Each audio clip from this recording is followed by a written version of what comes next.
Сейчас мы решим задачу из ЕГЭ базового уровня, задача под номером 5.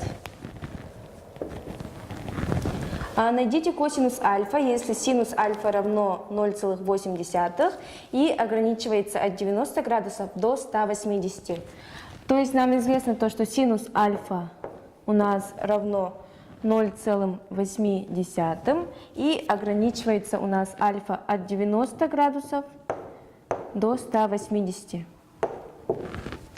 Для решения данного уравнения нам необходимо знать основное тригонометрическое тождество, которое является суммой квадратов косинуса альфа и синус квадрата альфа равно единице.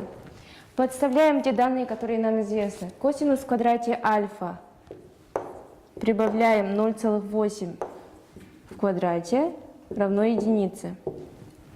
Косинус в квадрате альфа тогда равно 0 от единицы отнимаю квадрат этого числа, то есть 0,64.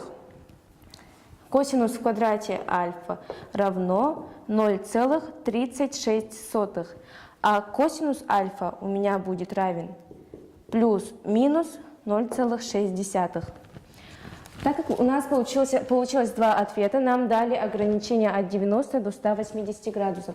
Для нахождения правильного ответа используем единичную окружность. Рисуем у себя в тетради единичную окружность.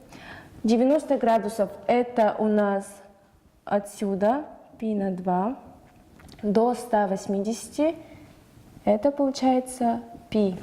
Теперь 0,6 это у нас получается y равно синусу альфа, а этот x равен косинусу альфа.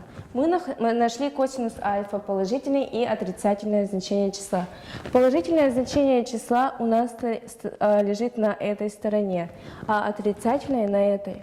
Так как ограничение у нас от сюда до сюда, мы записываем в ответ отрицательное значение косинуса альфа, то есть ответ у нас минус 0,6.